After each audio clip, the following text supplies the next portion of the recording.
আজই ডাউনলোড করুন আর এনজয় করুন আপনার পছন্দের শো। আমি তো ওনার এরকম চেহারাও প্রথমবার দেখছি। আগে রেগে যেতে দেখেছি, কিন্তু এবার যেন ভয় পেয়েছেন উনি। দেখো মানসী, তোমার কি মনে হবে আমি জানি না, তবে আমি যতটুকু জানি ততটুকু তোমায় বলছি যে কাল রাত্রে ঝড় ওঠাতে ওদের বেডরুমের আয়নাটা ভেঙে গেছে। শুধু এর জন্য ওরা এতটা? তুমি জিজ্ঞেস করেছিলে, আমি বললাম। এখনো ভেবে চলেছ? কেন এত ভাবো মানসী? ভাববার মতোই তো ঘটনা ঘটেছে মাদার-ইন-ল। কে একজন বক্সে করে চাপা ফুল পাঠালো সেটা তো আমরা এখনো জানিই না। আর তারপর থেকে আর্যদার এরকম একটা রিয়াকশন। আমার কিছু ফোন করার আছে, আমি করে আসছি।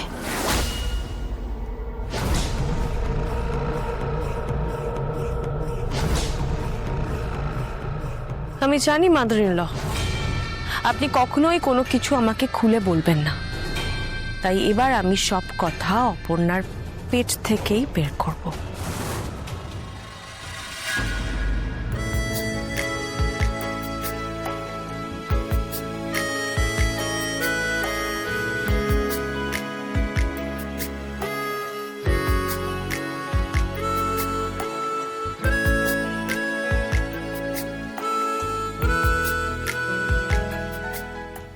এই মা, ছি ছি, ওনার গায়ে পা দিয়েছিলাম আমি।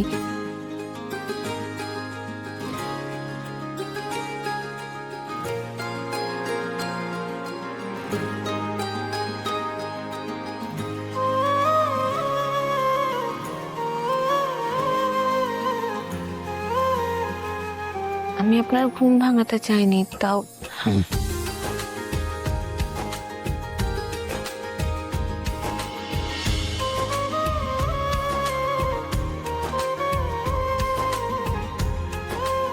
আমি উঠবো। দাঁড়াও না,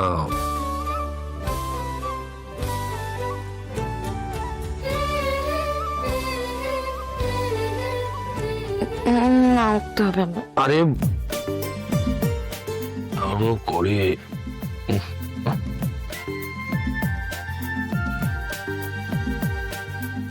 কি প্রণাম করছো কেন? ঘুমের মধ্যে আপনার গায়ে পা উঠে গেছিল কোনোভাবে, তাই। হ্যাঁ, ঘুমের মধ্যে কোনোভাবে আপনার গায়ে পা উঠে গেছিল, সেই জন্য মানে। গায়ে পা উঠলে প্রণাম করতে হয় বুঝি? আপনি জানেন না? জানো না, কত কিছু তো আছে, আমি কতটুকুই বা জানি বলো? তুমি জানলে কি করে? কেন না জানার কি আছে, এটা তো সবাই জানে, আপনি গুরুজন। যদি হাজবেন্ডের গায়ে পা উঠলে প্রণাম করতে হয়, এটা আমি জানতাম না, আজকে জানলাম। থ্যাংক ইউ জানানোর জন্য।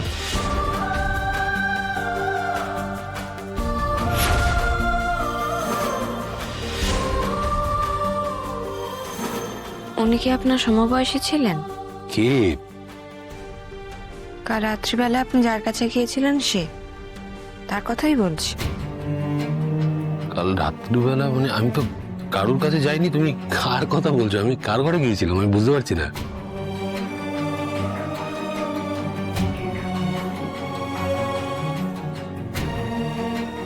গিয়েছিলেন, আমি দেখেছি স্যার। আপনার চটিটা ওই ঘরের বাইরে ছিল। আমি ফিরে এসে ঘুমিয়ে পড়েছিলাম। যে ঘরে আপনি আমায় ঢুকতে দেননি, ওই ঘরের বাইরে আপনার চটি ছিল স্যার। অপর্ণা কাল রাত্রে ওই ঘরের সামনে গিয়েছিল?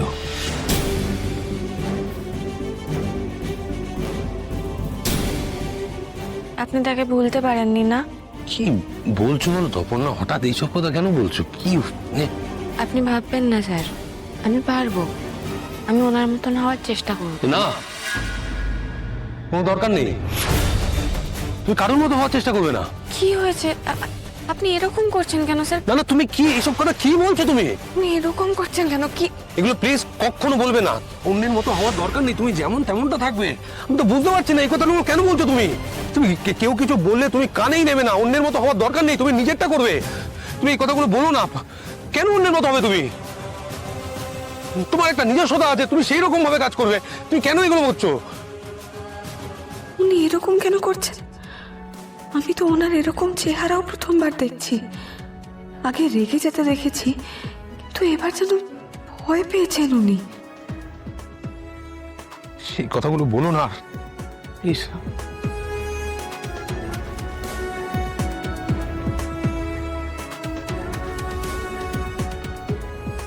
কি হয়েছে আপনার?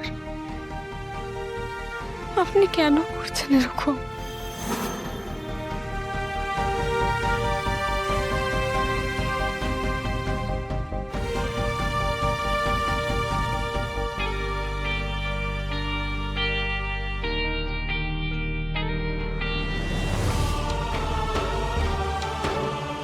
অপর্ণা, এদিকে এসো। শোনা,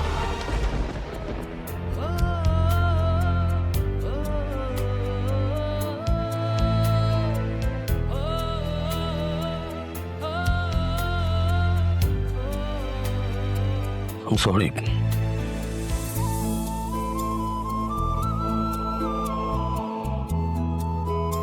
Sorry. আমি ও ঘরে গিয়েছিলাম সেটা তুমি বুঝতে পেরেছিলে, তার জন্য তোমার মনে অনেক প্রশ্ন উঠেছিল, আমি বুঝতে পারছি।